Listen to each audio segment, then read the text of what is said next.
Ninakaw nila ang lahat. Habang nagpapakakuba ako sa pabrika, para isalba ang pamilya, nagpapakasarap silang dalawa sa kamang binili ng pawis ko. Pabigat at walang kwenta si Alma, ang malutong na halakhak ng tinuring kong kapatid habang nakapulupot sa asawa ko. Pero tapos na ang pagiging martir. Dudurugin ko ang huwad nilang paraiso. Babawiin ko ang bawat sentimo. Handa na ba silang makilala ang demonyong ginising nila? Hindi ko na kaya ang amoy pabrika ni Alma. Nakakasuka. Ikaw lang ang reyna ko, Clara. Ang mga salitang yon ay tila mga punyal na humiwa sa malapot na hangin ng pasilyo. Nakatayo si Alma sa labas ng silid ni Clara, ang matalik niyang kaibigan na itinuring na niyang nakababatang kapatid. Sa kanyang magaspang at kalyadong mga kamay ay mahigpit niyang hawak ang isang mangkok ng mainit na sopas. Nagpakapagod siyang lutuin ito dahil ang balita niya ay may matinding lagnat si Clara. Subalit walang bakas ng sakit sa boses na nagmula sa loob ng nakawang na pinto. Ang narinig niya ay ang pamilyar at malalim na tinig ng sarili niyang asawa, si Marco, na nagmumula sa isang voice message na paulit-ulit na pinakikinggan. Dahan-dahang itinulak ni Alma ang pinto gamit ang kanyang balikat. Ang kwarto na palaging nakakandado kapag siya ay bumibisita ay bumungad sa kanyang paningin. Wala si Clara, ngunit ang natambad sa kanyang mga mata ay sapat na upang patigilin ang pag-ikot ng kanyang mundo. Sa pinakagitna ng dingding sa itaas ng malambot na kama ay nakasabit ang isang dambuhalang litrato, isang larawan ng kasal. Si Marco na nakasuot ng puting suit ay nakangiti ng napakatamis habang nakayakap sa baywang ni Clara na nakasuot ng marangyang trahe de boda. Ang nangiting iyon ay ang mismong nangiti na matagal nang ninakaw ni Marco mula kay Alma. Tila nawala ng lakas ang mga tuhod ni Alma, ngunit pinilit niyang ihakbang ang kanyang mga paa palapit sa tokador. Sa ibabaw nito ay maayos na nakasalansan ang mga gamit panahit ni Marco, ang kanyang paboritong pabango at ang relo na iniregalo mismo ni Alma noong nakaraang anibersaryo nila. Nanginginig ang mga daliri ni Alma nang buksan niya ang pinakaunang drawer ng tokador. Doon, kumikinang sa ilalim ng ilaw, ay ang mamahaling kwintas na diamante ng kanyang biyenan na si Doña Carmen. Ang kwintas na umiiyak na isinumpa ng matanda na ninakaw daw ng mga katulong. Sa ilalim ng kwintas ay isang makapal na patong ng mga resibo ng bank transfer. Daan-daang libong piso na inilipat mula sa pondo ng kanilang pabrika papunta sa personal na bank account ni Clara. Ang pangalan ng nag-aproba sa lahat ng transaksyon ay si Doña Carmen. Lahat sila ay magkakasabwat. Ang asawang pinagsisilbihan niya ang kaibigang inaruga niya at ang biyenang sinusunod niya. Ginawa nilang gatasan ang kanyang dugo at pawis upang buhayin ang paraisong ito. Binitawan ng mga manhid na kamay ni Alma ang mangkok.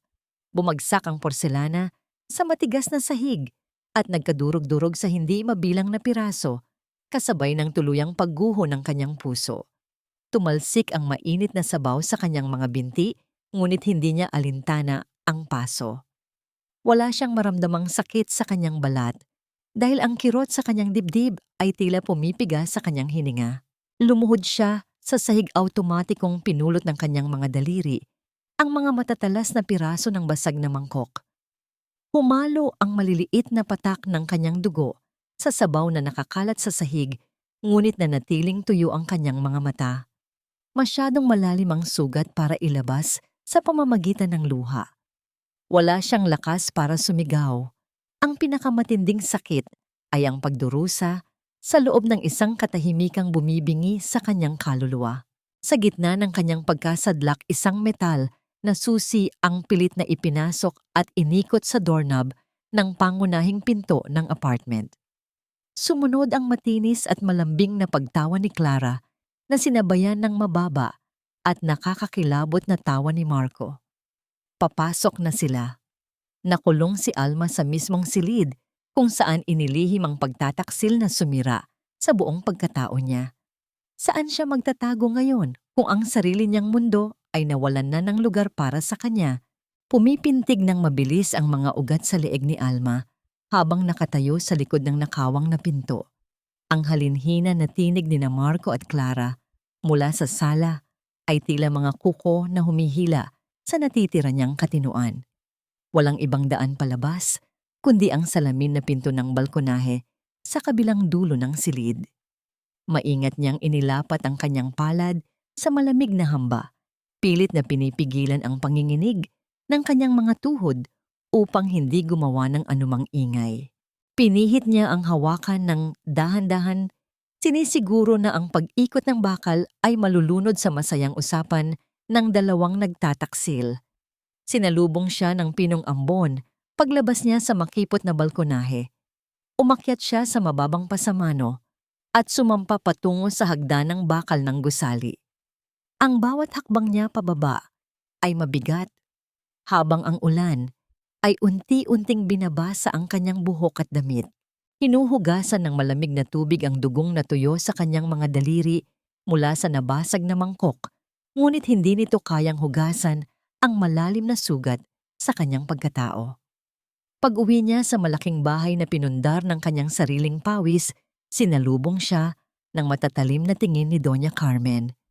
Nakapamewang ang matanda sa gitna ng sala, nakasuot ng paborito nitong bestidang sutla at mamahaling mga alahas.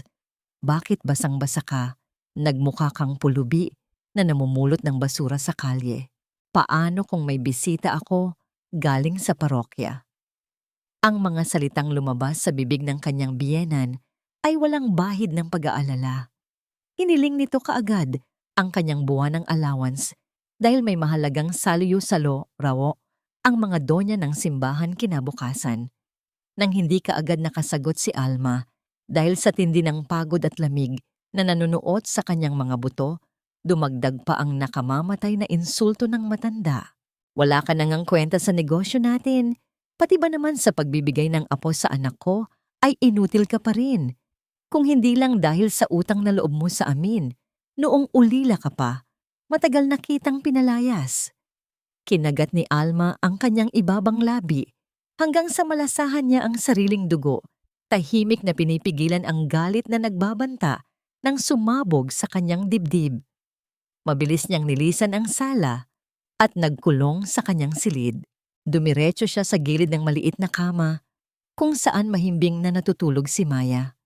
Ang kanyang inampon na pamangkin ay tila isang anghel na walang kaalam-alam sa kalupitan ng mundo sa labas ng kwartong yon.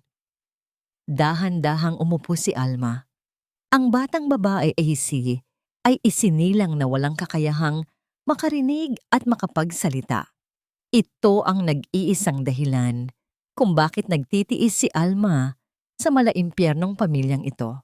Ang napakamahal na operasyon para sa cochlear implant ni Maya ang tanging pag-asa ng bata upang magkaroon ng normal na buhay, at ang lahat ng pondo na inipon ni Alma para rito ay nakapangalan sa joint account na kontrolado ng kanyang biyenan. Habang pinagmamasdan niya ang maamong mukha ng bata, gumalaw ang maliliit na kamay ni Maya sa pagitan ng panaginip at kinapa ang malamig na daliri ni Alma. Ang mahigpit at inosenteng hawak na yon ay tila isang malakas na puwersa na humila sa kanya pabalik sa realidad. Humarap si Alma sa malaking salamin ng aparador. Tiningnan niya ang kanyang sarili, ang namumutla niyang mukha, ang mga mata niyang pugto sa pagod at ang pagkatao niyang naupos sa kakaalay ng sarili sa ibang tao. Itinaas niya ang kanyang kanang kamay at malakas na sinampal ang sarili niyang pisngi. Ang hapdi na gumuhit sa kanyang balat ay kinakailangan niya upang tuluyang gisingin ang kanyang diwa. Pinunasan niya ang mga luhang nagbabadyang tumulo. Walang magagawa ang paghihiwalay o ang pag-iyak ngayon kung lalabas siyang walang dalang pera para sa operasyon ng kanyang anak-anakan. Kailangan niyang maging isang malamig na bato. Babawiin niya ang lahat ng ninakaw sa kanya sentimo por sentimo bago niya tuluyang sunugin ang kanilang huwad na kaharian. Pagsapit ng hating gabi, naramdaman ni Alma ang paglubog ng kabilang dulo ng kutsyon. Ang pamilyar na amoy ng mamahaling pabango na naamoy niya sa tokador ni Clara kanina ay pumaibabaw sa hangin ng kwarto. Gumapang ang braso ni Marco at mahigpit na yumakap sa kanyang baywang mula sa likuran. Ang init ng katawan ng asawa niya ay hindi nagdulot ng ginhawa, bagkus ay nagbigay ng matinding pandidiri na gumapang sa bawat himaymay ng kanyang kalamnan. I miss you, Hon. Sobrang daming trabaho sa opisina ngayon, pero para sa inyo ni Maya, ang lahat ng pagod ko. Ang malambing na bulong ni Marco na tumama sa balat ng kanyang leeg. Nanatiling tuwid at matigas ang buong katawan ni Alma, nakatitig lamang sa madilim na sulok ng kisame. Habang patuloy na nagkukunwari ang kanyang asawa, ang kanang kamay ni Alma na nakatago sa ilalim ng makapal na kumot ay mahigpit na nakakuyom sa malamig na hawakan ng isang matalim na pamutol ng papel. Ang bawat paggalaw ng mga pilak na kubyertos sa ibabaw ng marangyang hapagkainan ay tila sumasabay sa mabigat na tensyon na bumabalot sa buong kabahayan. Nakaugalian na ng pamilya ang magarbong salo-salo tuwing gabi ng linggo. At tulad ng inaasahan, nakaupo si Clara sa tabi ni Marco bilang pinakamatalik na kaibigan at tila bahagi na ng pamilya. Walang patid ang paglalagay ni Doña Carmen ng mga pinakamasasarap na hiwa ng karne sa pinggan ni Clara, habang pasimpleng ipinapasada ang kanyang mapanghusgang mga mata sa kupas na blusang suot ni Alma. Kailangan mong turuan itong si Alma kung paano mag-ayos, Clara. Nakakahiya na isama sa mga pagtitipon sa parokya dahil palaging amoy makina at langis ang asawa ng anak ko. Ang malamig na panunuya ng matanda habang humihiwa ng kanyang pagkain. Inilapag ni Clara ang kanyang tinidor. Gumuhit ang isang mapag-arugang ngiti sa kanyang mga labi na umaapaw sa pagkukunwari. "Huwag po kayong ganyan, tita. Baka pagod lang talaga si Ate Alma sa pabrika. Huwag kang mag-alala. Ate, ako na po ang bahala. Maghanap ng magagandang damit para sa'yo bukas. Sagot ko na." Napalunok si Alma, pinipilit na ibaba ang bara sa kanyang lalamunan na tila may mga tinik na sumusugat sa kanyang lalamunan. Ang mga porsyentong kinukuha ni Clara mula sa kaban ng kanilang pabrika ay ang mismong perang gagamitin nito para bilan siya ng damit, isang napakasakit na kabalintunaan na sinusubukan niyang sikmurain. Subalit ang pinakamatinding dagok ay hindi ang mga salita sa ibabaw ng mesa. Nang mag-angat ng paningin si Alma patungo sa antigong platera sa gilid ng sala, nakita niya ang malinaw na refleksyon ng mga nangyayari sa ilalim ng mahabang mesa. Ang sapatos ni Marco ay dahan-dahang inalis at ang kanyang paa ay malisyosong humahaplos sa binti ni Clara. Nagkatinginan ang dalawang nagtataksil at nagpalitan ng mga palihim na ngiti habang patuloy nilang nililinlang ang babaeng nagpapakamatay sa pagtatrabaho para sa kanila.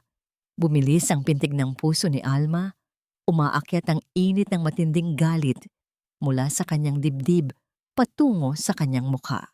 Mahigpit niyang kinuyom ang kanyang mga kamay sa ilalim ng mesa, ibinabaon ang sariling mga kuko sa kanyang palad upang pigilan ang sarili na ibato ang mainit na sarsa sa pagmumukmukha ng dalawa.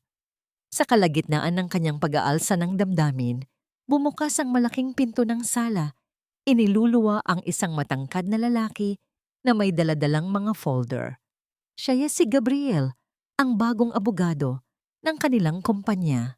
Taglay niya ang isang kalmadong presensya, may malalalim na matang, tila nakababasa ng mga itinatagong sikreto ng bawat tao sa kwartong iyon. Lumapit si Gabriel upang ibigay kay Marco ang mga dokumentong kailangan ng agarang lagda. Sa kanyang pagtayo malapit sa upuan ni Alma, napansin ng matalas na paningin ng abogado ang panginginig ng mga balikat ng ginang.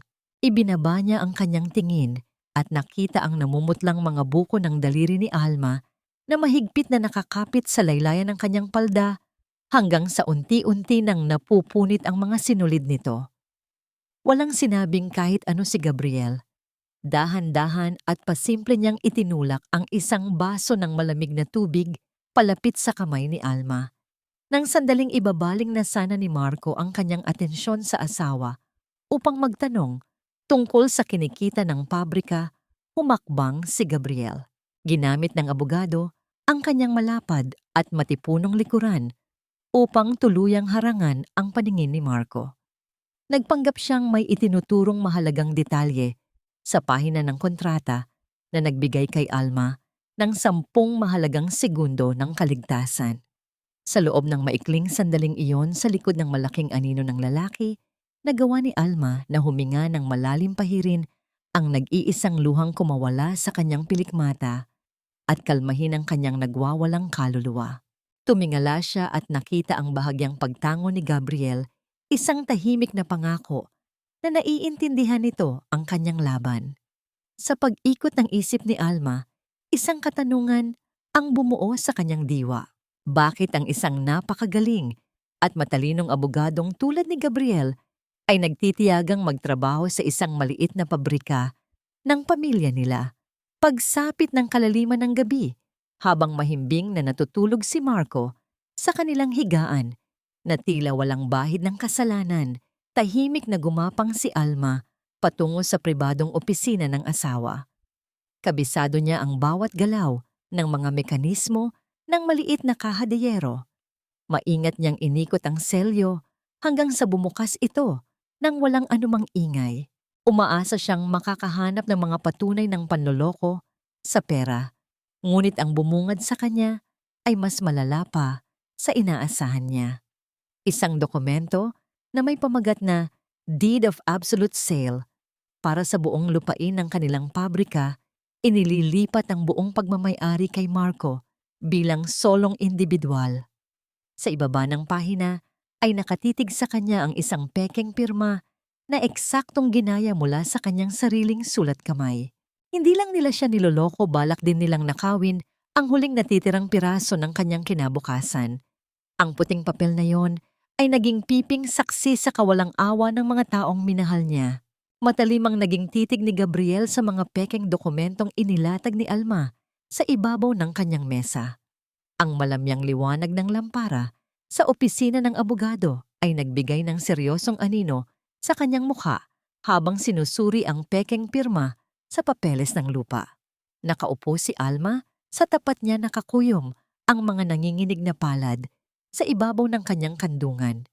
Ibinunyag na niya ang lahat sa lalaking ito, mula sa panloloko ng kanyang asawa hanggang sa lantarang pagnanakaw ng kanyang biyenan.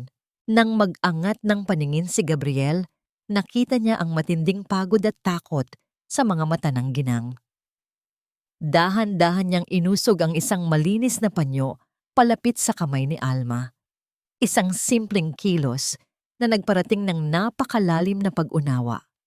Walang paghuhusga sa kanyang mga mata, tanging isang tahimik na pangako ng proteksyon. Gagawa tayo ng paraan, Alma. Magbubukas tayo ng isang sikretong account sa ilalim ng pangalanan ng isang dummy corporation na konektado lang sa'yo.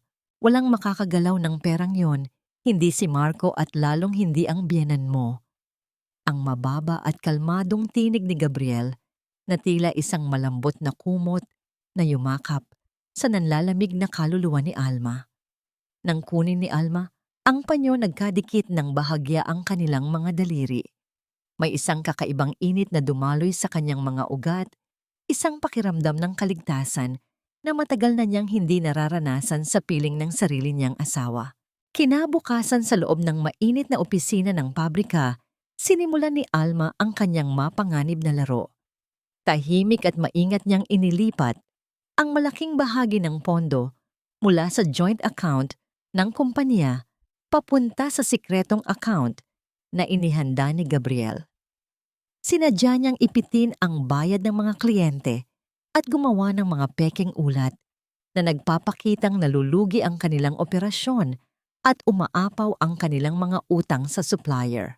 Habang tinititigan niya ang mga numerong nagkukulay pula sa monitor ng kanyang computer, nakaramdam siya ng magkahalong pait at tagumpay. Sinasabotahin niya ang mismong negosyong pinagbuhusan niya ng dugo at pawis, ngunit ito lamang ang tanging paraan upang putulin ang sustento ng mga linta na sumisipsip sa kanyang buhay. Humarap siya sa maliit na salamin sa ibabaw ng kanyang mesa.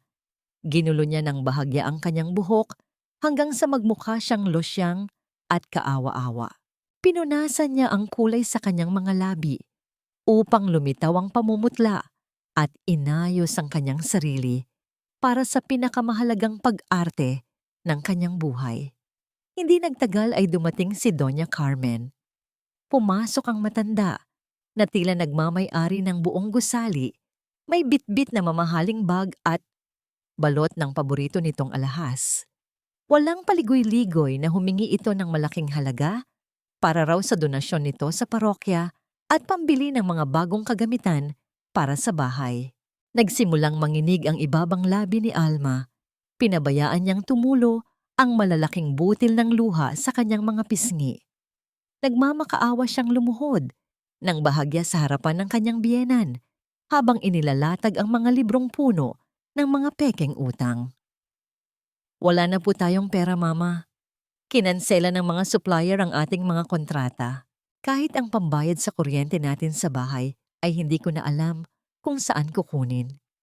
Ang humihikbing wika ni Alma, ibinubuhos ang lahat ng totoong sakit mula sa kanyang pagkatao, ngunit ginagamit ito bilang sandata ng panlilinlang.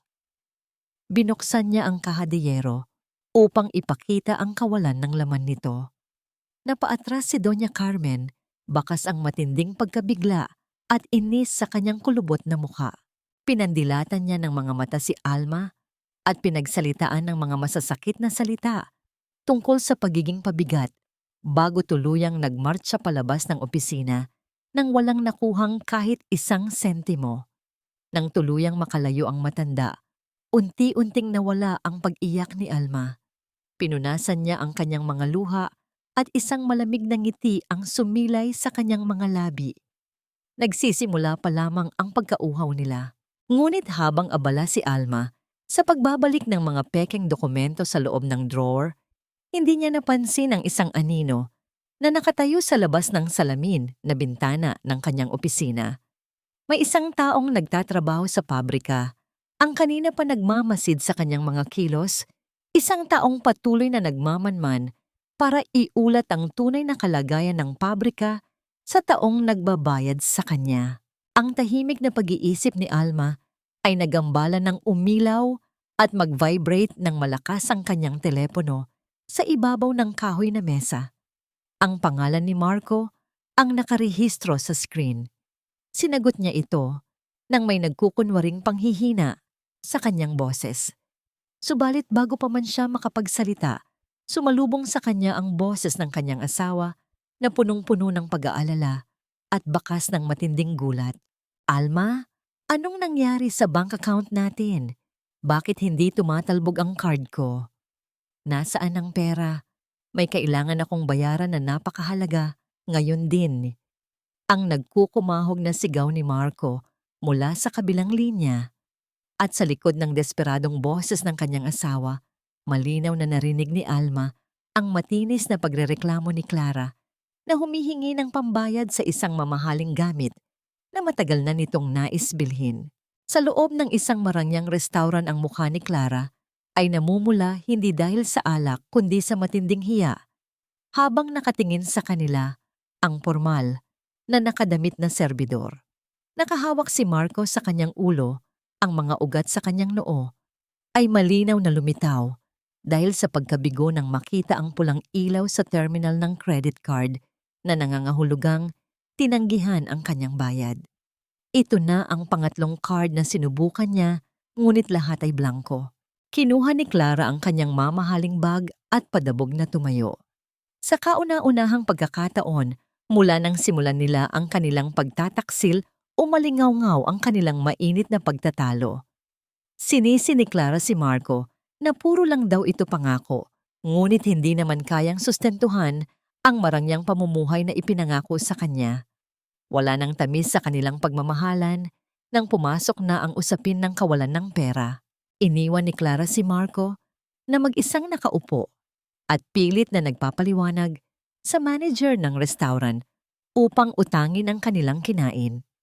Samantala, sa isang maingay na silid sa likod ng palengke, Hindi rin maganda ang araw ni Doña Carmen. Nababadya siyang mapahiya sa harapan ng kanyang mga kaibigan sa mahjong nang mapagtanto niyang wala na siyang mailabas na pera mula sa kanyang bag upang bayaran ang kanyang malaking pagkatalo. Sa labis na pagkasindak na kumalat ang usapan tungkol sa kanyang pagkalugi at makarating sa mga donya ng parokya, patago siyang umalis upang pumunta sa isang malapit na sanglaan. Dala niya ang tunay na kwintas na diamante na ipinagmalaki niyang nanakaw. Inilapag niya ito nang may pagmamalaki sa ibabaw ng salamin na kahera, umaasang makakakuha ng malaking halaga upang maisalba ang kanyang reputasyon. Subalit ang kanyang pag-asa ay mabilis na gumuho ng ipahayag ng tagasuri ng sanglaan na ang hawak niyang alahas ay isang napakagandang imitasyon lamang na gawa sa mumurahing kristal. Pinalayas siya ng may-ari dahil sa pagtatangkang manloko. Nakayuko at halos matisod sa sariling mga paa si Doña Carmen habang nagmamadaling lumabas, ginagamit ang kanyang mamahaling banda ng sutla upang itago ang kanyang mukha sa mga taong nagdaraan. Wala siyang kaalam-alam na pinalitan na ni Alma ng pekeng kopya ang kwintas matapos niyang madiskubre ito sa drawer ni Clara. Kinagabihan umabot sa sukdulan ang kaguluhang nangyayari sa pagitan ng mga taong sumisira sa buhay ni Alma. Umuwi si Marco na puno ng galit at pagkabigo. Dumiretso siya sa kwarto ng kanyang ina upang humingi sana ng kaunting halaga bilang pansamantalang solusyon sa kanyang mga utang, subalit sinalubong siya ng nagngangalit na si Doña Carmen. Sinigawan ng matanda ang kanyang anak, tinawag itong inutil at walang diskarte dahil hinahayaan umano nitong bumagsak ang negosyong pinagkukunan nila ng yaman habang siya mismo ay palihim na nagpupuslit ng pondo ng kumpanya. Nagtulak-tulakan sila sa mga salita nagtuturuan at naghihilahan pababa. Nakadikit ang likod ni Alma sa malamig na pader ng pasilyo, ilang hakbang lamang mula sa pinto ng kwarto ni Doña Carmen. Sa kanyang kamay ay nakahawak ng mahigpit ang kanyang telepono na tahimik na kumukuha ng bawat salita ng kanilang pag-aaway. Ang bawat pang-iinsulto na ibinabato ng mag-ina sa isa't isa ay musika sa kanyang mga tainga, subalit hindi ito sapat upang mapawi ang kirot ng pagkakaalam na ang dalawang ito ang mismong mga taong pinag-alayan niya ng kanyang buong kabataan. Nang maramdaman niyang palapit na ang mga yabag ng kanyang asawa, palabas ng kwarto, mabilis siyang nagtago sa likod ng makapal na kurtina sa sala. Kinabukasan ng umaga, habang nag-aayos ng mga papeles si Alma, sa hapagkainan, nakita niya ang mabilis na paglapit ng isang pamilyar na anino mula sa labas ng bintana. Walang iba, kundi si Clara, ang babaeng palaging nakasuot ng makikinang at mamahaling damit, ay mukhang magulo ngayon. Walang maayos na pampaganda sa mukha. Pagkapasok nito, sa sala agad itong lumuhod sa harapan ni Alma. Ang mga pekeng luha ay masaganang dumaloy sa kanyang mga pisngi habang mahigpit niyang hinawakan ang mga kamay ng babaeng tinatawag niyang kapatid. Ngunit pilit niyang ninanakawan ng buhay. Ate, parang awa mo na tulungan mo ako. Kailangan ko po ng pautang para pampa-ospital. May malubhang sakit ang nanay ko, baka hindi na siya umabot sa susunod na araw. Ang nakakaawang pagmamakaawa ni Clara na may kasamang malalalim na paghikbi. Tinitigan ni Alma ang mukha ni Clara nang walang anumang emosyon na nababakas sa kanyang mga mata. Sa loob-loob niya gusto niyang sumigaw na matagal nang patay ang ina ni Clara, 5 taon na ang nakararaan. Subalit sa halip na magalit, unti-unting nakaramdam ng pagkadurog ang puso ni Alma dahil napagtanto niya kung gaano kadesperado at kawalang kaluluwa ang babaeng ito para gamitin ang patay na nitong ina para lamang makakuha ng pera mula sa kanya. Pilit na nagtatago si Clara ng isang lihim na dahilan kung bakit kailangan niya ng napakalaking halaga. Ngunit ito ba ay dahil talagang baon siya sa utang o mayroon siyang ibang itinatagong katotohanan tulad ng pagdadalang tao upang lalong ipitin si Marco. Nakatingin lamang si Alma sa mga patak ng luha ni Clara na bumabagsak at bumabasa sa magaspang na kahoy ng sahig. Nag-iisip kung paano niya ito ikukulong sa mismong bitag na inilalatag nito para sa kanya. Nakayuko pa rin si Clara sa sahig, patuloy na nagkukunwaring umiiyak para sa isang inang matagal nang nakahimlay sa lupa. Tinitigan ni Alma ang panginginig ng mga balikat ng babaeng nasa harapan niya. Sinusuri ang bawat patak ng huwad na luha. Kumuha si Alma ng isang piraso ng magaspang na tissue paper mula sa ibabaw ng mesa. Dahan-dahan siyang yumuko at maingat na pinunasan ng basa at nagmamakaawang mukha ni Clara. Ang magaspang na papel ay kumuskos sa makapal na pampaganda ng kanyang kaibigan. Sinisira ang perpektong hugis ng mamahaling maskara at iniiwan itong magulo at marumi. Sa ilalim ng maamong ekspresyon ni Alma ay nagtatago ang isang malamig na pader ng yelo, subalit sa kaibuturan ng kanyang dibdib ay naroon ang pait ng pagtataksil na pilit niyang nilulunok. Clara, alam mo namang kapatid na ang turing ko sa'yo. Kung mayroon lang sana akong pera sa pabrika, ibibigay ko ng buong buo para sa nanay mo. Ang malumanay na wika ni Alma, ginagamit ang pinakamalambot niyang boses. Nakita niya ang pagbagsak ng balikat ni Clara sa pagkadismaya. Ngunit bago pa man tuluyang sumuko ang manggaganso, naglabas si Alma ng isang puting sobre mula sa kanyang bag. Ito na ang huling personal na ipon ko, Clara. Hindi ito galing sa kumpanya. Kaya kong ipahiram ito sa iyo pero kailangan ko ng kasiguraduhan. Kailangan ko ng kolateral bilang patunay na ibabalik mo ang pera ko. Nag-angat ng tingin si Clara, bakas ang pag-asa, ngunit may halong matinding pag-aalinlangan. Inilapag ni Alma ang isang formal na dokumento sa ibabaw ng mesa. Isa itong kasunduan sa pagsangla para sa marangyang sports car na binili ni Marco, ngunit nakapangalan sa titulo ni Clara. Sandaling natigilan si Clara, kinagat ang kanyang ibabang labi habang nakatitig sa papel. Ang kotseng iyon ang tanging patunay ng yaman na nakuha niya mula sa pagiging kabit. Ngunit dahil sa matinding pangangailangan, nabayaran ang kanyang mga pansariling utang at mapanatili ang pamumuhay na kanyang ipinagmamalaki na naig ang kanyang kasakiman. Hinawakan niya ang itim na pluma at pinadausdos ang tinta sa ibabaw ng patlang upang iwan ang kanyang lagda. Nakuha na ni Alma ang legal na karapatan sa sasakyan kapalit ng isang maliit na halaga na mabilis ding mauubos sa mga kamay ng isang babaeng sanay sa luho. Mula sa madilim na bahagi ng silid-aklatan ng bahay tahimik na nagmamasid si Gabriel. Nang makaalis na si Clara, bitbit ang perang hindi magtatagal sa kanyang mga palad, lumapit ang abogado kay Alma at sinuri ang dokumento. Ang lagda ni Clara ay malinaw at legal na nakapaskil sa kontrata. Walang butas ang kanilang bitag. Sa kalagitnaan ng kanilang pag-uusap, hindi naiwasan ni Gabriel na sumulyap sa mga lumang financial record ni Marco na dala niya. Napansin ng matalas niyang paningin ang isang serye ng mga numerong nagtuturo sa isang misteryosong pangatlong bank account na nakapangalan lamang sa asawa ni Alma. Isang lihim na imbakan ng yaman na hindi alam ni Doña Carmen at lalong hindi alam ni Clara.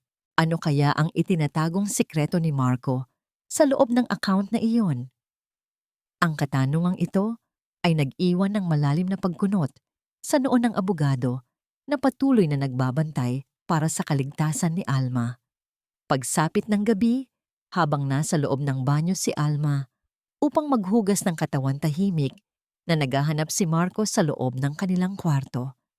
Ang pagdududa ay matagal nang gumagapang sa kanyang isipan mula nang magsimulang mawalan ng pondo ang kumpanya. Dahan-dahan niyang hinila ang kahoy na drawer sa tabi ng higaan ni Alma. Sa pagitan ng mga nakatuping damit na tagpuan ng kanyang mga daliri, ang isang matigas na papel. Nang basahin niya ang nilalaman nito sa ilalim ng malamlam na ilaw ng lampara, tila tumigil ang pagdaloy ng dugo sa kanyang mga ugat. Ito ang kopya ng kontrata ng pagsangla. Isinangla ni Clara ang kotseng binili niya gamit ang nakaw na pera At ang pinagsanglaan nito ay walang iba kundi ang kanyang asawang si Alma. Isang malamig at mapanganib na hinala ang gumuhit sa mga mata ni Marco habang nakatitig sa mga nakasulat na pangalan sa dilim. Ang walang patid na pagbuhos ng ulan sa labas ng bintana ay tila sumasalamin sa luhang matagal nang nais kumawala sa mga mata ni Alma. Nakayuko siya sa ibabaw ng kanyang makapal na mesa sa opisina. Ang kanyang namumutlang pisngi ay nakadikit sa magaspang na kahoy.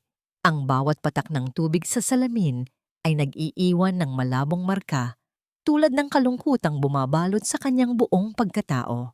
Pagod na ang kanyang isipan sa pag-imbento ng mga pekeng numero upang itago ang pera mula sa kanyang asawa at mas lalong pagod ang kanyang puso sa pag-aalala para sa napipintong operasyon ng inosenteng si Maya. Sa gitna ng malamig na gabi, naramdaman niya ang labis na pag-iisa. Mula sa likuran isang mainit at mabigat na tela, ang dahan-dahang ipinatong sa kanyang mga nanginginig na balikat. Ang amoy ng kapeng barako at pamilyar na pabangong panlalaki ay pumuno sa hangin ng kwarto. Iniangat ni Alma ang kanyang mabigat na paningin at nakita ang isang baso ng umuusok na tsokolate na inilapag sa kanyang harapan. Si Gabriel, wala itong sinabi, ngunit ang kanyang kalmadong presensya ay tila isang matibay na pader na nag-aalok ng silungan. Hindi na kinaya ng puso ni Alma ang bigat ng kanyang mga pinapasan. Bumagsak ang kanyang mga balikat at nagsimulang pumatak ang masaganang luha na kanina pa niya pilit na pinipigilan. Ang kanyang paghinga ay naging putol-putol habang ang kanyang nanginginig na mga kamay ay mahigpit na nakahawak sa laylayan ng Amerikana ni Gabriel. Ibinuhos niya ang kanyang takot, ang pakiramdam, na tila pinagtutulungan siya ng buong mundo, at ang pait ng pagtataksil ng mga taong itinuring niyang pamilya. Hindi sinamantala ni Gabriel ang kanyang kahinaan. Walang mapagsamantalang yakap o haplos. Sa halip hinila ng lalaki ang silya sa tapat niya, umupo ng may kagalangan at maingat na itinulak ang isang kahon ng panyo palapit sa kanyang nanginginig na mga kamay. Umiyak ka lang, Alma. Ako ang bahala sa mga papel. Hindi ka na nag-iisa ngayon. Ang mababa at nakapapanatag na tinig ng abogado na tumagos sa nanlalamig na kaluluwa ng ginang. Nang iabot ni Gabriel ang isang folder upang itago ang mga pinag-aralan nilang dokumento, bahagyang nagkadikit ang kanilang mga daliri. Isang banayad, ngunit malalim na init ang gumapang mula sa balat ni Alma patungo sa kanyang pusong matagal nang namanhid sa kawalan ng pagmamahal. Ito ay isang uri ng kilig na nagmumula sa pakiramdam na siya ay iginagalang at pinoprotektahan. Dahan-dahang tiniklop ni Gabriel ang gilid ng papel na nabasa ng luha ni Alma. Inaalagaan ito na tila isang mahalagang piraso ng kanyang pagkatao na ayaw nitong masira. Sa paggalaw ng lalaki, isang maliit na litrato ang nahulog mula sa kanyang pitaka at dumapo sa ibabaw ng mesa. Larawan ito ng isang nakangiting babae na may maamong mukha. Bago pa man makapagtanong si Alma, mabilis itong kinuha ni Gabriel bakas ang isang saglit na pangungulila sa kanyang matatalim na mata. Ang tahimik at mapayapang sandali ay biglang nawasak ng lumiwanag nang nakasisilaw ang mga bombilya ng buong silid. Sa mismong hamba ng pinto ay nakatayo si Marco. Ang kanyang mga damit ay lumbog sa tubig ulan at ang kanyang dibdib ay mabilis na umaangat at bumabagsak dahil sa nag-aapoy na galit. Hawak ng kanyang nanggigigil na kamay ang isang bungkos ng mga papel na buong lakas niyang inihagis sa sahig, dahilan upang magliparan ang mga pahina ng kontrata sa malamig na hangin. Ano itong pinirmahan ni Clara, ha? Yung nanggagalaiting sigaw ni Marco, ang kanyang mga mata ay nanlilisik na nakatitig sa mukha ng kanyang asawa habang hinihingal sa tindi ng puot. Mabilis ang mga hakbang ni Marco patungo sa pwesto ni Alma. Ang tubig ulan na tumutulo mula sa kanyang buhok ay humahalo sa malamig na pawis ng matinding galit. Mahigpit niyang hinawakan ang pulso ng kanyang asawa, ibinabaon ang kanyang mga daliri ng napakalakas hanggang sa mamula ang balat nito. Nanlilisik ang kanyang mga mata habang binabato ang mga akusasyon na tila siya ang biktima sa sitwasyong yon. Sinisigawan niya si Alma dahil sa pangahas nitong panghihimasok sa mga personal na ari-arian ng kaibigan at kung bakit nito ipinilit na isanla ang kotseng wala naman itong kinalaman. Nakita ni Gabriel ang marahas na pagtrato ng lalaki at akmang tatayo mula sa kanyang upuan upang ipagtanggol ang ginang, ngunit itinaas ni Alma ang kanyang kabilang kamay. Isang tahimik na utos upang hayaan siyang harapin ang kanyang laban ng mag-isa. Tumingala si Alma, ang kanyang mga mata ay nagniningning dahil sa mga pinipigil na luha. Ginamit niya ang bawat butil ng kanyang lakas upang hubugin ang perpektong maskara ng isang inosente at nasaktang asawa. Paanong alam mo na kanya ang sasakyang yon, Marco? At bakit ikaw ang galit na galit ngayon? Hindi ba't sinabi mo sa akin na ang perang ibinigay mo sa kanya ay mula sa kumpanya dahil magaling siyang ahente? Bakit kailangan niyang isanla ang sasakyang binili mo kung totoong marami siyang pera? O baka naman, may iba ka pang itinatago sa akin, Marco? Ang malamig ngunit nanginginig niyang boses na tumagos sa katahimikan ng kwarto. Naramdaman ni Marco na ang batong kanyang itinapon ay mabilis na bumalik sa kanyang sariling mukha. Ang matinding galit ay mabilis na napalitan ng pag-aalinlangan. Dahan-dahan niyang inalis ang pagkakakapit sa pulso ng asawa. Umatras siya ng isang hakbang, ang kanyang mga mata ay umiiwas habang naghahanap ng mga salitang magagamit upang ipagtanggol ang sarili. Nagsimula siyang mautal nagpapalusot na ang sasakyan ay nakapangalan kay Clara dahil ito raw ang naging tulay sa ilang malalaking kliyente ng pabrika. Pilit niyang ibinaligtad ang sitwasyon, sinisisi ang kawalan ng kakayahan ni Alma na humawak ng pondo kaya raw nagkakaroon ng mga ganitong problema sa pera. Ngunit bago pa man siya makabuo ng mas malalim na kasinungalingan, nagsalita si Gabriel. Gamit ang isang profesional at malamig na tono, ipinaalala ng abogado ang mga legal na karapatan at proseso. Bilang legal na asawa at may-ari ng pondo na ginamit sa pagpapautang nasa karapatan ng inyong may bahay na humingi ng kolateral.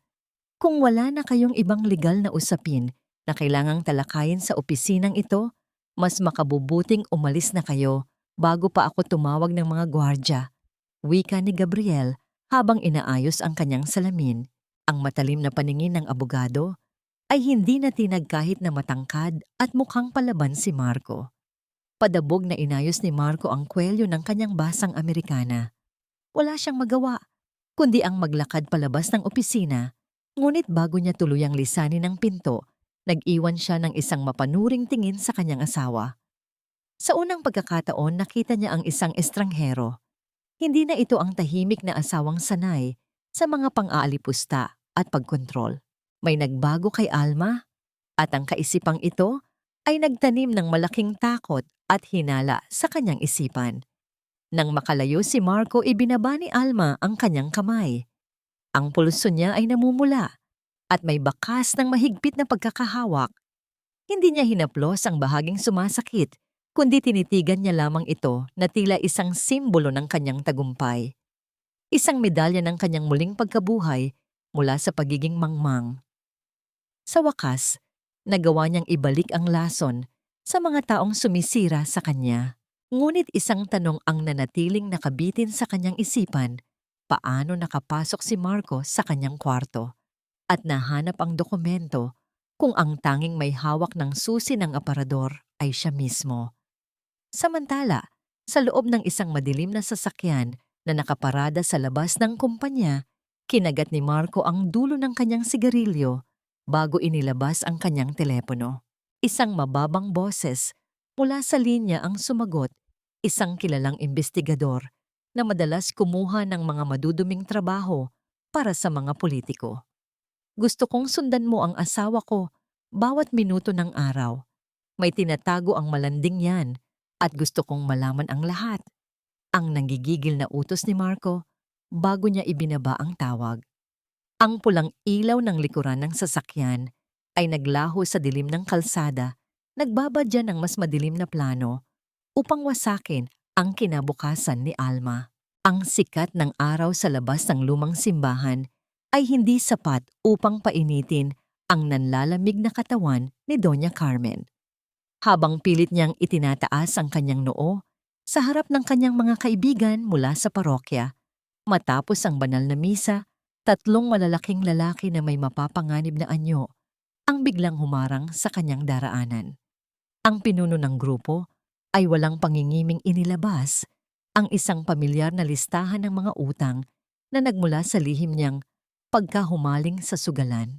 Ang mga mapanghusgang tingin ng kanyang mga kasamahang donya ay tila mga asidong unti-unting tumutunaw sa kanyang ginintuang reputasyon.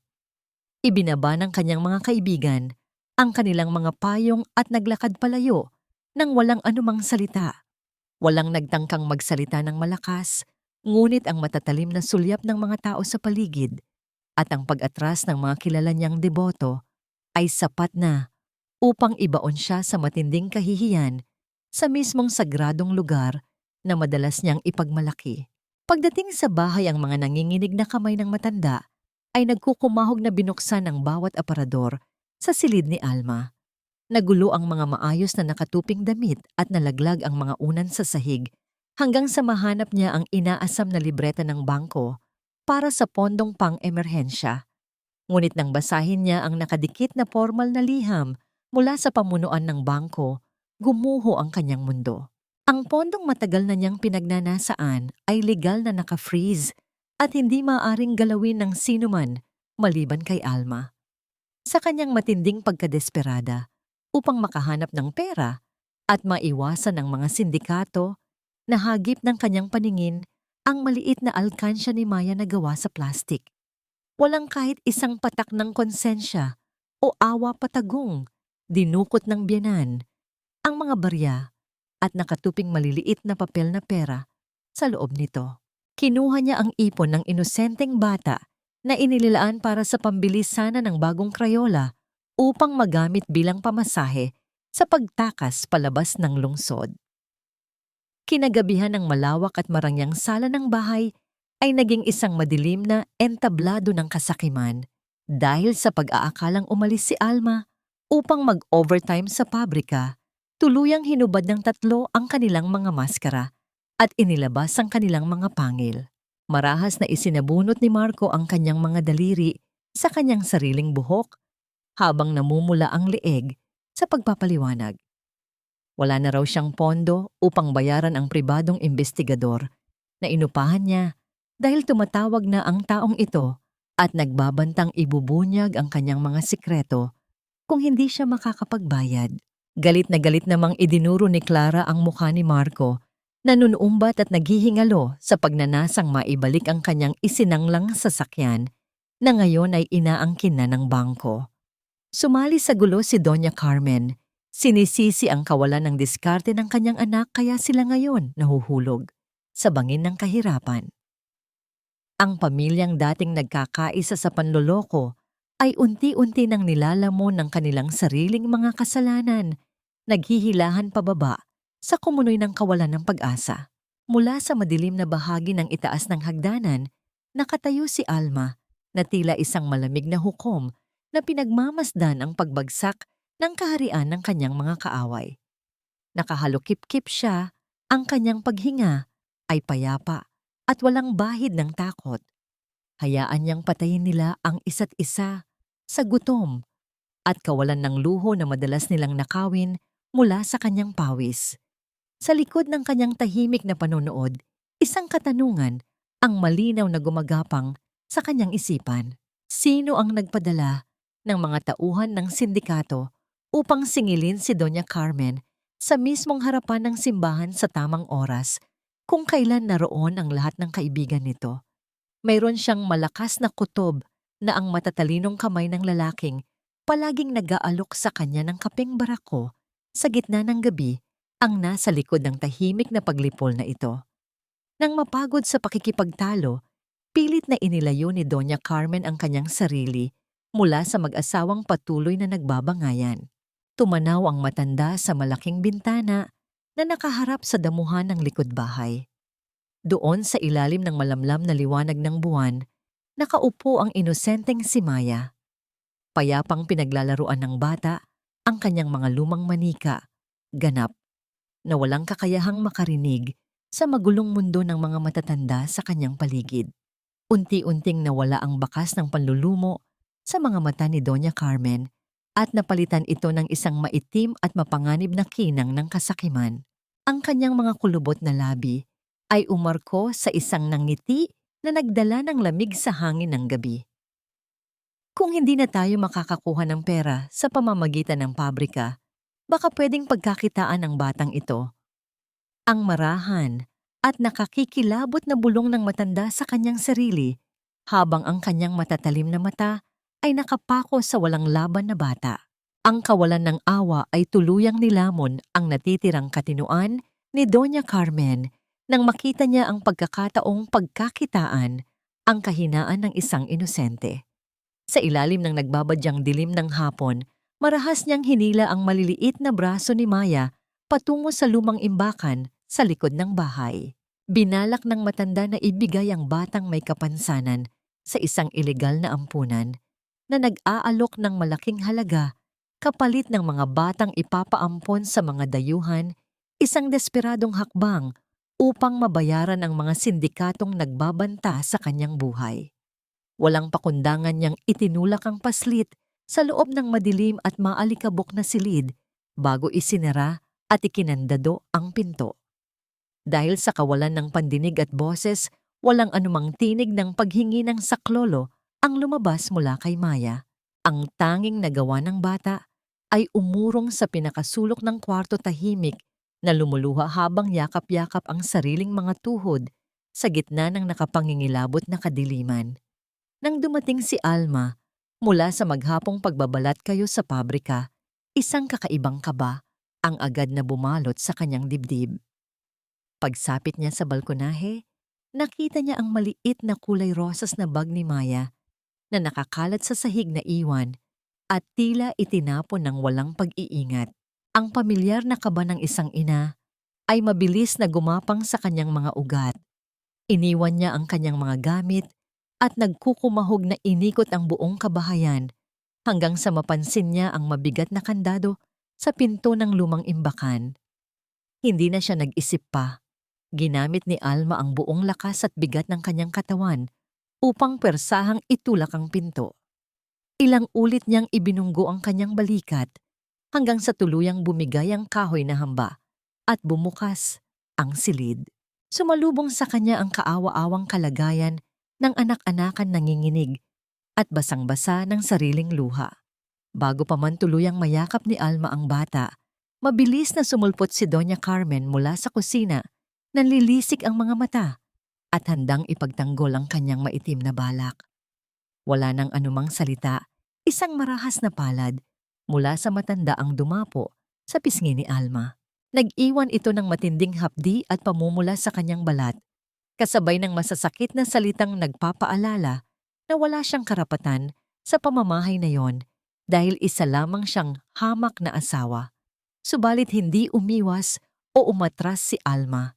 Ininda niya ang pisikal na sakit, ginamit ang kanyang sariling likuran bilang matibay na kalasag upang harangan ang anumang pananakit na maaaring umabot kay Maya. Mahigpit niyang niyakap ang bata. At kahit alam niyang hindi nakakarinig ang paslit, tinakpan niya ang magkabilang tainga nito. Ito ay isang tahimik na pangako na hindi niya hahayaang maramdaman ng inosenteng bata ang labis na kalupitan ng mundo ng mga matatanda. Matapos masigurong ligtas si Maya sa kanyang mga bisig, dahan-dahang tumayo si Alma. Ginamit niya ang kanyang kabilang kamay upang itulak palayo ang kanyang biyenan nang may sapat na diin upang mawalan ito ng balanse. Ang mga mata ni Alma, na dating puno ng pag-unawa at takot, ay ngayon nagniningas sa matinding puot na hindi kayang patayin ng anumang pagdadahilan. Subukan mong hawakan ulit ang anak ko. Hindi lang kulungan ang babagsakan mo, kundi impyerno. Ang malamig at nagbabantang wika ni Alma. Ang kanyang boses ay hindi sumisigaw, ngunit ang diin ng bawat salita ay nagdala ng kilabot na nagpatigil sa paghinga ni Doña Carmen. Wala nang natirang paggalang. Tuluyan ng sinira ng matanda ang huling hibla ng pagiging tao ni Alma. Pagsapit ng kalaliman ng gabi, umalis si Alma sa bahay at nakipagkita kay Gabriel sa isang tahimik na opisina. Ang kanyang mga kamay ay nanginginig pa rin, hindi dahil sa takot, kundi sa matinding galit na naghahanap ng katarungan. Inilatag ni Gabriel ang huling pahina ng legal na dokumento, isang kasulatan na naglilipat ng buong pagmamay-ari ng pabrika at lahat ng nalalabing pondo sa pangalan lamang ni Alma bilang kabayaran sa lahat ng ninakaw ng kanyang asawa at biyenan na sinuportahan ng matitibay na ebidensya. Tinitigan ni Alma ang papel. Sa paglapat ng dulo ng kanyang pluma, sapat lang, tinapos niya ang lahat ng pagpapanggap. Wala nang atrasan. Ang pirma niya ay ang huling pako sa kabaong ng paghahari-harian ni Marco at ng kanyang pamilya. Kinuha ni Gabriel ang kamay ni Alma at marahan itong pinisil, nagbibigay ng tahimik na suporta upang pakalmahin ang nagwawalang puso ng ginang. Sa kalagitnaan ng gabi, nanatili ang isang nakapagtatakang tanong sa isip ni Alma. Ang mga mamahaling imbitasyon para sa ika-60 kaarawan ni Doña Carmen ay patuloy na ipinapadala sa mga kilalang panauhin. Saan kumukuha ng pera ang matanda para sa isang magarbong pagdiriwang kung tuyot na ang lahat ng kanilang mapagkukunan? Ang kasagutan ay mabilis na dumating nang tumunog ang telepono mula sa kabilang kwarto. Naririnig niya ang malakas at mayabang na boses ni Marco. Nakausap si Clara, ipinagmamalaki ang isang napakalaking pondo na nakuha niya mula sa isang mabilisang utang. Inisangla ni Marco ang mismong bahay na kanilang tinitirhan upang pondohan ang magarbo nilang pamumuhay, walang kaalam-alam na ang kumpanyang nagpautang sa kanya ay lihim na pinamamahalaan ng mga koneksyon ni Gabriel. Isang malakas na puwersa ng hangin ang kumawala mula sa bote ng mamahaling alak na binuksan ni Marco sa sala, kasunod ang pag-apaw ng mabula nitong likido na sumisimbolo sa kanilang huwad na pagdiriwang. Hindi nila alam na ang iniinom nilang tagumpay ay ang mismong lasong tatapos sa kanila. Ang malawak na bulwagan ng isang kilalang hotel ay napuno ng halimuyak ng mga mamahaling bulaklak at liwanag mula sa mga kristal na aranya. Inihanda ang lahat para sa pinakamagarbong gabi ng pamilya, ang ika-60 kaarawan ni Doña Carmen. Sa loob ng pribadong silid na inilaan para sa mga mahahalagang bisita, makikita si Doña Carmen na suot ang kanyang bagong biling bestidang sutla, pilit na itinatago ang kaba mula sa mga patong-patong niyang utang sa ilalim ng makapal na kolorete. Malapit sa kanya nakatayo sina Marco at Clara na walang patid sa pagpapalitan ng mga malalanding sulyap habang humihigop ng mamahaling alak. Kampante silang lahat. Sa kanilang isipan ang gabing ito ang magtatakda ng kanilang tuluyang pag-ahon dahil mamaya ay opisyal na ipapasa ng matanda ang buong pamamahala ng kumpanya kay Marco upang tuluyan na nilang mapalaya si Alma sa kanilang buhay at ari-arian. Samantala, sa isang tahimik na sulok ng isa pang gusali, maingat na inilalapat ni Alma ang huling haplos ng pulang kolorete sa kanyang mga labi. Nakaharap siya sa isang malaking salamin, pinagmamasdan ng sariling refleksyon na tila hindi na niya makilala. Suot niya ang isang eleganteng pulang bestida na hindi lamang sumisimbolo sa kulay ng pag-ibig, kundi lalo na sa kulay ng tapang at muling pagkabuhay. Dahan-dahan niyang hinaplos ang maliit na palawit sa kanyang kwintas, isang simpleng regalong bigay ni Gabriel para sa kaligtasan ni Maya. Sa bawat paghinga niya ay nararamdaman niya ang bigat ng mga darating na sandali, isang pinaghalong kaba at pananabik na wakasan ang kanyang mahabang pagdurusa. Mula sa ibaba ng gusali, matyagang naghihintay si Gabriel. Nakasandal siya sa gilid ng kanyang sasakyan, suot ang kanyang formal na Amerikana At sa kanyang palad ay mahigpit na nakakuyom ang isang maliit na aparato na naglalaman ng lahat ng mga digital na ebidensyang wawasak sa pamilya ni Marco. Nang bumaba si Alma at humakbang palapit sa kanya, nakita ng lalaki ang panginginig ng mga kamay ng ginang. Walang pag-aatubili iniabot ni Gabriel ang ebidensya at maingat na ipinatong ang kanyang malapad na palad sa balikat ni Alma. Nasa likod mo lang ako. Tapusin mo na sila, Alma. Ibigay mo sa kanila ang katapusang nararapat sa kanila. Ang tapat at matibay na wika ni Gabriel na tumago sa kalooban ni Alma. Ang mga salitang iyon ay nagbigay ng sapat na init upang tunawin ang huling yelo ng takot sa kanyang puso. Tumango si Alma at sabay silang naglakad patungo sa madilim na pasilyo ng hotel na tila mga mandirigmang handa nang humarap sa huling laban. Pagdating nila sa tapat ng malaking bulwagan, huminto si Alma upang huminga ng malalim. Puno ng pagmamalaki at walang bahid ng pag-aalinlangan, itinulak niya ng sabay ang dalawang malalaking pinto. Pumasok siya sa loob ng bulwagan na tila isang reyna ang bawat hakbang ng kanyang sapatos ay nagdadala ng nakapangingilabot na kapangyarihan. Ang mga panauhin na karamihan ay mga kakilala sa negosyo at mga kaibigan ni Doña Carmen sa parokya ay napalingon at nabighani sa pagbabago ng babaeng palagi nilang hinahamak. Hindi na ito ang mukhang kawawang asawa na amoy langis at pagod, kundi isang babaeng hawak ang sariling kapalaran.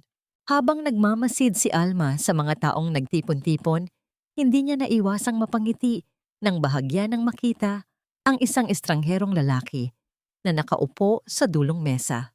Ito ang panauhing palihim niyang idinagdag sa listahan ng mga bisita, isang taong may kapangyarihang maningil hindi lamang ng pera, kundi pati na rin ng dangal. Sa kalagitnaan ng kasiyahan, umakyat si Doña Carmen sa itaas ng entablado at kinuha ang mikropono. Ang kanyang boses ay puno ng kayabangan at huwad na pagmamalaki. Ngayong gabi, hindi lamang ang aking kaarawan ang ating ipinagdiriwang. Ipapasa ko rin ang korona ng ating negosyo sa aking nag-iisang anak na si Marco ang haligi ng ating tagumpay. Ang malakas na pag-anunsyo ng matanda na sinabayan ng palakpakan ng mga panauhin. Sumunod na, humakbang si Marco, ang mukha ay nagliliwanag sa inaasahang kapangyarihan habang nakatayo si Clara sa tabi niya na nag-aabang sa kanyang pag-angat. Ngunit sa halip na sumama sa pagpalakpak, dahan-dahang itinaas ni Alma ang kanyang kamay. Sa kanyang mga daliri ay hawak niya ang isang maliit na kagamitan. Isang banayad na pagpindot ang kanyang ginawa at biglang nagbago ang lahat.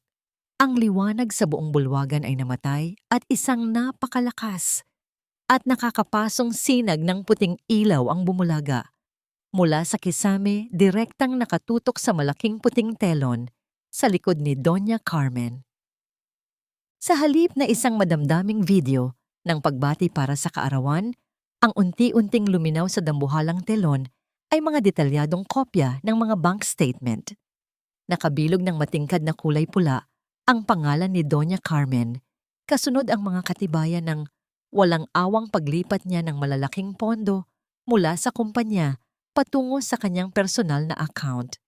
Ang tahimik na panonood ng mga panauhin ay mabilis na napalitan ng mga bulungan na tila isang malakas na alon ng paghuhusga.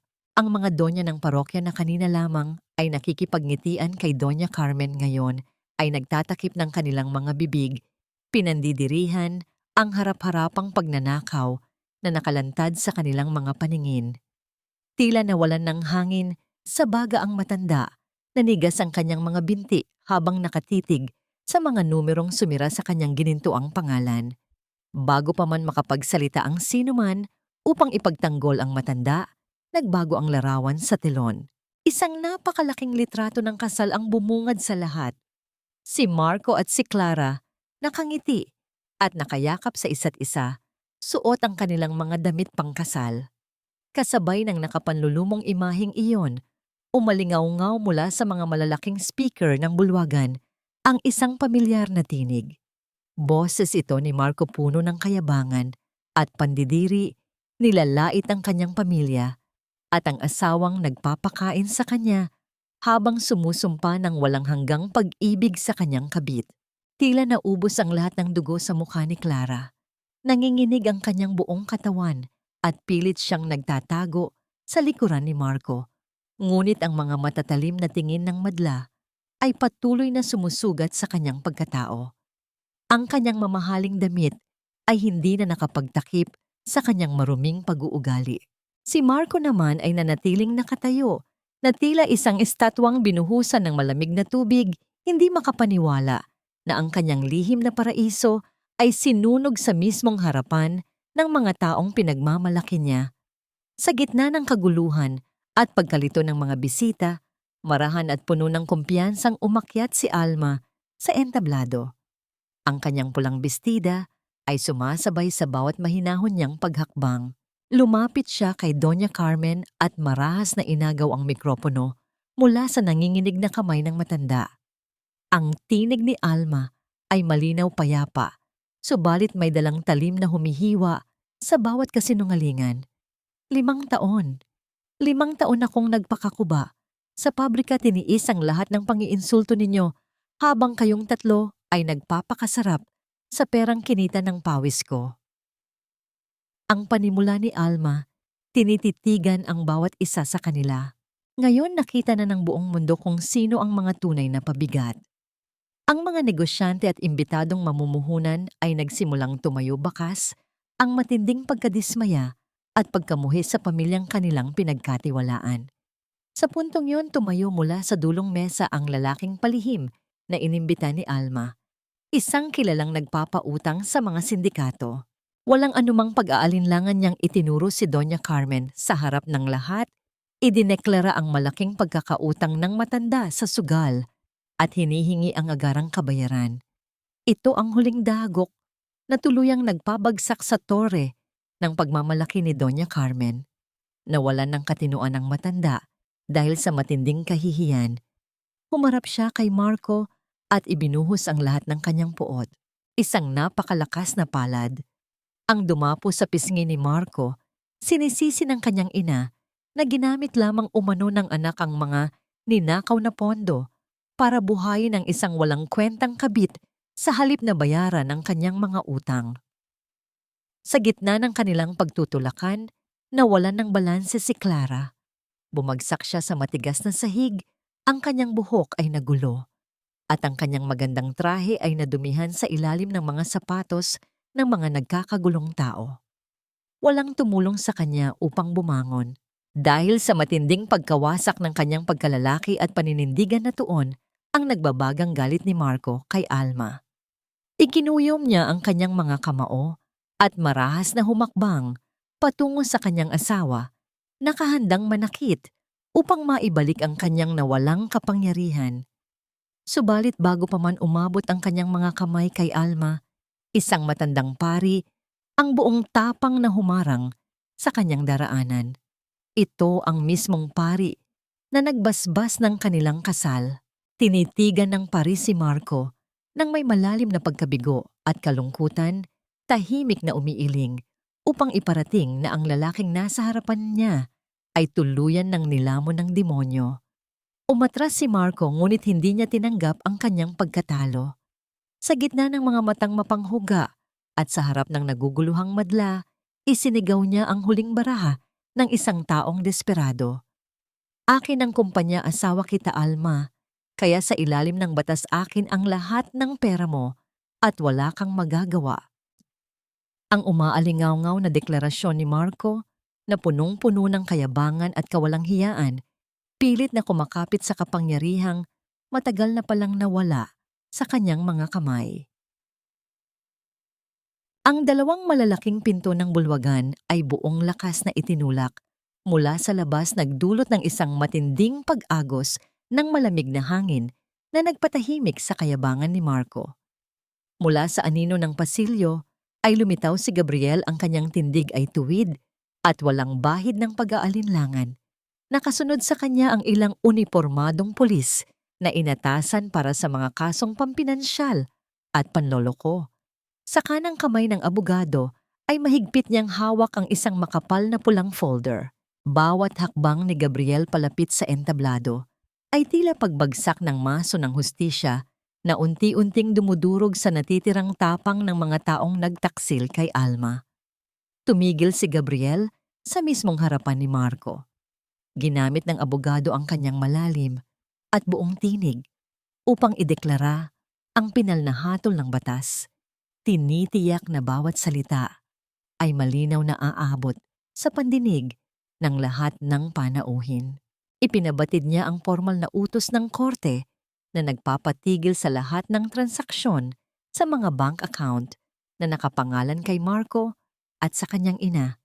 Higit sa lahat, binuksan ni Gabriel ang pulang folder at inilantad ang mga orihinal na titulo ng pagmamay-ari. Ipinaliwanag niyang dahil sa kawalan ng kakayahan ni Marco na bayaran ng napakalaking utang mula sa kumpanyang pinagsanglaan nito ng kanilang tahanan at dahil sa mga napatunayang ebidensya ng pagkamkam ni Doña Carmen, ang buong pabrika at ang mismong bahay na kanilang inuuwian ay legal na inilipat sa pangalan ng nag-iisang pangunahing biktima at tagapagligtas ng negosyo. Lahat ng yaman na ipinagmamalaki ni Marco ay eksklusibo na ngayong pag-aari ni Alma. Nanghina ang mga tuhod ni Marco. Ang lalaking kanina lamang ay nagahari-harian ngayon ay tila isang tuyong dahon na madaling tangayin ng hangin. Lumapit si Alma sa kanyang asawa.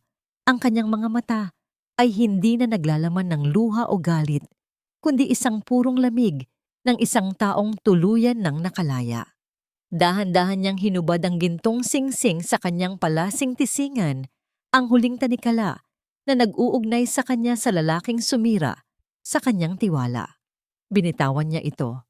Ang maliit na piraso ng ginto ay nahulog sa sahig, gumulong papalayo sa kanila, hanggang sa walang sinasadyang maapakan ito ng matigas na takong ng sapatos ng isa sa mga panauhing nag-aagawang lumabas ng bulwagan.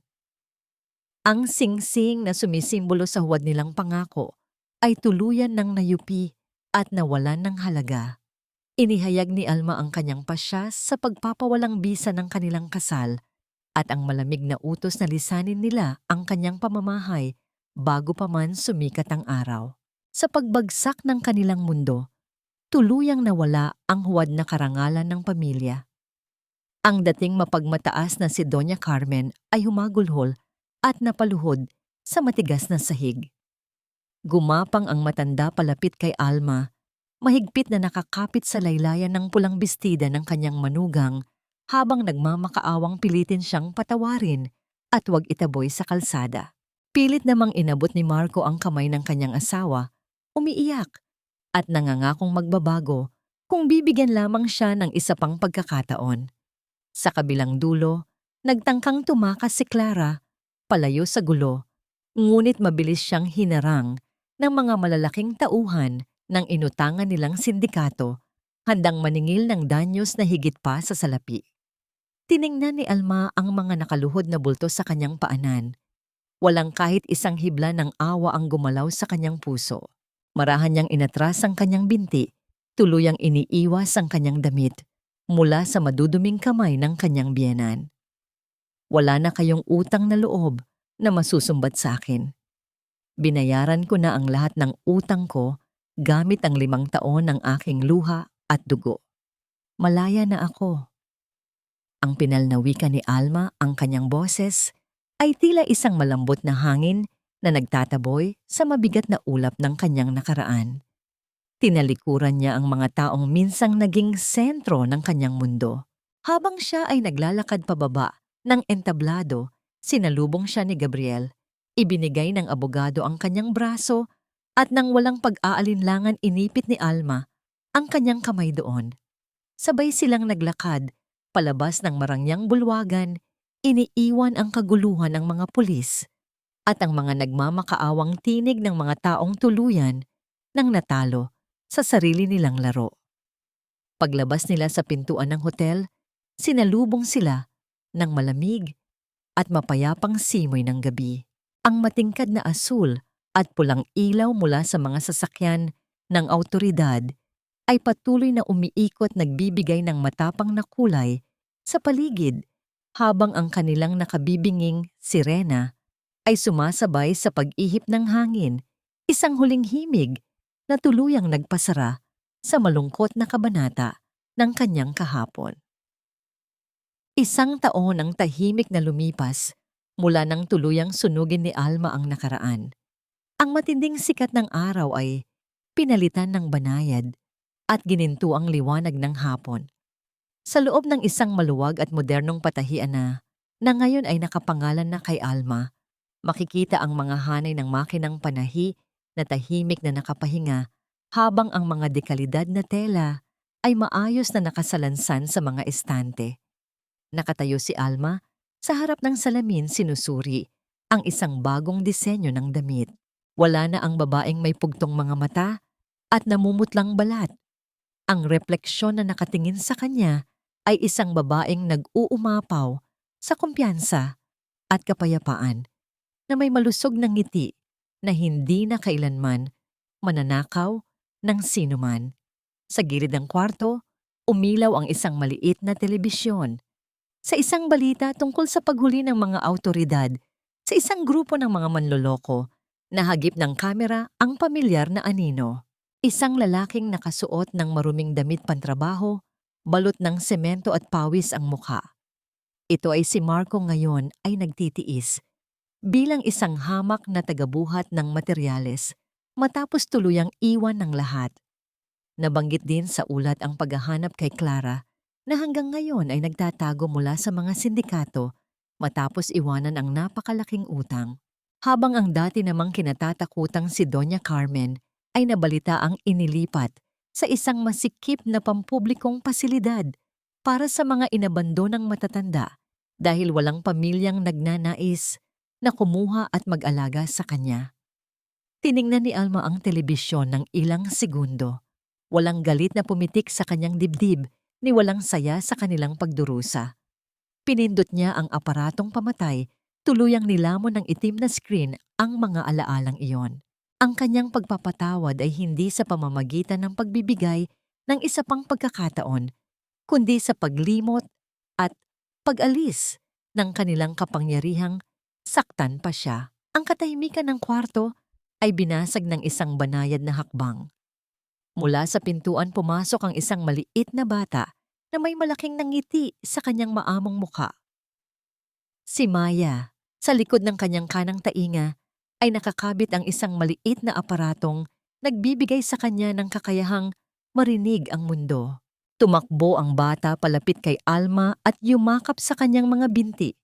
Tiningala ni Maya ang babaeng nagbuwis ng lahat para sa kanya at gamit ang isang malinaw at inosenteng boses na matagal na niyang pinag-aralan, bumigkas siya ng isang salita.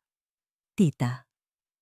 Ang tinig na yon ay sapat na upang magpalambot sa puso ni Alma at magpabagsak ng masasayang luha sa kanyang mga mata.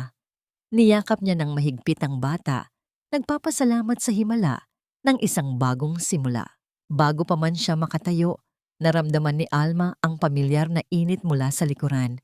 Isang matangkad na bulto ang pumasok at nag-alok ng isang simpleng palumpon ng mga puting daisy, isang uri ng bulaklak na sumisimbolo sa purong hangarin at katapatan.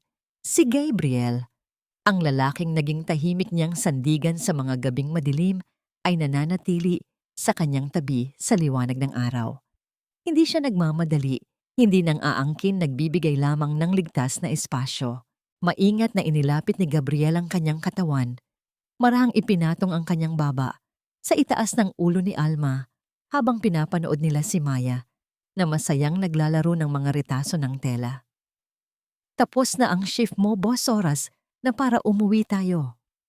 Ang malambot na bulong ni Gabriel na nagdala ng isang kaaya-ayang kiliti sa tainga ni Alma. Sumandal si Alma sa matipunong dibdib ng lalaki. Narinig niya ang payapa at matatag na pintig ng puso ni Gabriel, isang tunog na nagpapahiwatig na siya ay ligtas at tunay na minamahal. Habang unti-unting lumulubog ang araw at pinipinta ang langit ng kulay ginto, ang liwanag ay tumama sa dalawang simpleng singsing na pilak na nakasuot sa kanilang mga daliri. Hindi ito ginto o diamante, ngunit mas makinang ito kaysa sa anumang yaman dahil binuo ito mula sa paggalang pagtitiwala at totoong pagmamahal. Natutunan ni Alma na ang bulag na sakripisyo ay hindi kailanman magbibigay ng pagmamahal na hinahanap niya. Ang tunay na halaga ng isang babae ay hindi nasusukat sa kung gaano kalaki ang kaya niyang tiisin para sa ibang tao, kundi sa kung paano niya kayang ipagtanggol ang kanyang sarili at matutunang mahalin ang sarili niyang pagkatao. Sa huli, ang pinakamalaking paghihiganti sa mga taong nanakit sa kanya ay ang mabuhay ng may kapayapaan at walang hanggang kaligayahan na hindi nila kailanman masisira.